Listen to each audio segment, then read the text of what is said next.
Di atap rumah, dia menangkap cahaya dengan wajah bersih. Tapi saat usianya habis, wajah itu terbongkar dan meninggalkan racun yang lebih tahan lama dari bayang-bayangnya. Apakah solusi hijau ini menyimpan bom waktu untuk anak cucu kita?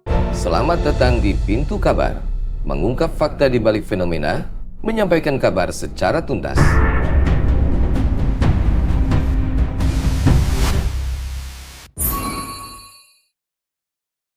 Panel surya adalah perangkat yang mengubah sinar matahari menjadi listrik tanpa asap, tanpa suara bising, dan tanpa bahan bakar fosil. Itulah sebabnya dia disebut energi terbarukan yang ramah lingkungan. Di atap rumah, di ladang gurun, atau di atap pabrik, panel ini bekerja diam-diam menghasilkan daya. Banyak negara, termasuk Indonesia, mulai serius mengembangkan energi surya untuk mengurangi polusi dan tagihan listrik. Tapi ada satu bagian dari siklus hidup panel surya yang jarang dibicarakan, yaitu apa yang terjadi ketika panel tersebut sudah tua, rusak, atau tidak bisa lagi menghasilkan listrik. Karena, seperti semua benda buatan manusia, panel surya juga punya umur, rata-rata 20-30 tahun. Setelah itu, mereka menjadi limbah, dan limbah ini bukan sembarang sampah.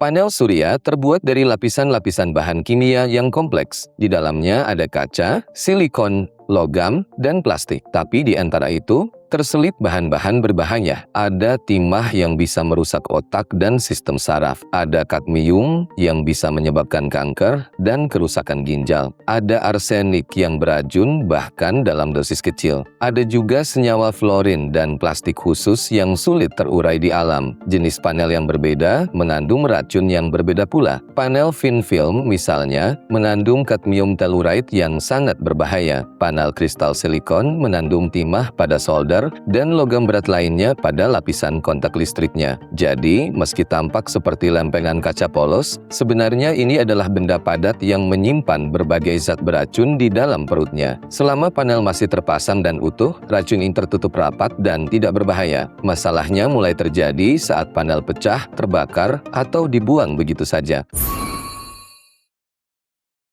Panel surya mulai dipasang secara massal sejak awal tahun 2000-an. Artinya, gelombang pertama panel-panel tersebut akan mencapai akhir hayatnya sekitar tahun 2030 hingga 2050. Perkiraan ilmuwan, pada tahun 2050, limbah panel surya global bisa mencapai puluhan juta ton. Angka itu setara dengan gunung sampah elektronik yang sangat besar. Di Indonesia, penggunaan panel surya tumbuh pesat. Atap rumah, pertanian, hingga proyek pembangkit listrik tenaga surya skala besar mulai bermunculan. Tapi infrastruktur untuk menangani limbahnya hampir tidak ada. Belum ada fasilitas daur ulang panel surya yang memadai. Belum ada regulasi khusus yang mewajibkan pemilik membuang panel tua ke tempat yang benar. Jadi, kemungkinan besar nanti panel-panel ini akan berakhir di tempat pembuangan akhir biasa bersama dengan sampah dapur dan plastik kemasan. Bayangkan, tumpukan panel surya seukuran lapangan bola dibuang ke tanah. Hujan turun, air meresap, dan zat-zat beracun dari dalam panel mulai larut. Tanah di sekitarnya tercemar, air tanah tercemar, dan racun itu bisa bertahan ratusan tahun.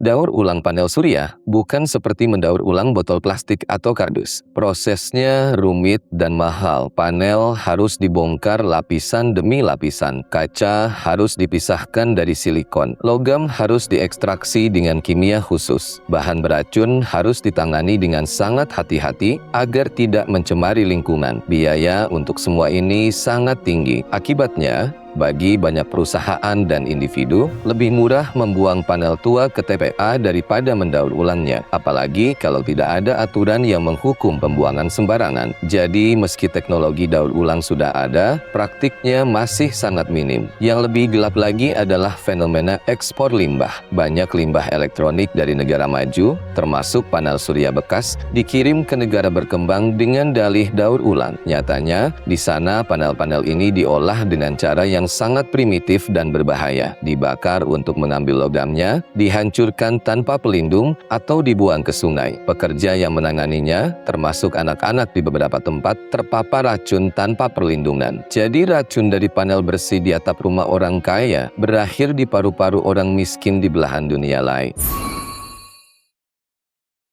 Ketika racun dari panel surya masuk ke tanah, tanah menjadi tidak subur. Tanaman yang tumbuh di atasnya bisa menyerap logam berat. Kalau tanaman itu dimakan hewan atau manusia, racun naik ke tubuh. Ini namanya bioakumulasi. Makin ke atas rantai makanan, makin pekat racunnya. Air tanah yang tercemar akan masuk ke sumur dan sumber air minum. Komunitas di sekitar tempat pembuangan akan minum air yang mengandung timah, kadmium, atau arsenik tanpa sadar. Dampak jangka panjangnya adalah kanker, kerusakan ginjal, gangguan perkembangan otak pada anak, dan masalah kesehatan generasional yang diturunkan. Yang paling miris, generasi yang menikmati listrik bersih dari panel surya hari ini mungkin sudah tidak ada saat bom waktu ini meledak. Yang menanggung akibatnya adalah anak cucu kita. Mereka akan mewarisi tanah yang tercemar dan air yang beracun dari teknologi yang kita banggakan sebagai solusi hijau. Pertama, harus ada regulasi ketat. Pemerintah harus mengklasifikasikan limbah panel surya sebagai limbah bahan berbahaya dan beracun. Pembuangan sembarangan harus dihukum. Produsen panel harus bertanggung jawab dari produksi sampai akhir hayat produk. Ini namanya Extended Producer Responsibility. Mereka yang untung dari penjualan panel harus ikut membiayai daur ulangnya. Kedua, teknologi daur ulang harus dikembangkan dan disubsidi agar biayanya turun. Kalau daur ulang lebih murah daripada buang, orang akan memilih daur ulang. Ketiga, desain panel masa depan harus mempertimbangkan kemudahan daur ulang sejak awal. Bahan beracun harus dikurangi atau diganti dengan alternatif yang lebih aman. Panel harus dibuat dengan cara yang memudahkan pembongkaran saat sudah tua. Keempat, edukasi ke konsumen. Orang yang pasang panel di rumah harus tahu bahwa 20 atau 30 tahun lagi, panel itu harus ditangani dengan khusus. Jangan dibuang ke tukang sampah biasa. Kesadaran ini harus ditanam sejak sekarang, sebelum gelombang limbah benar-benar tiba.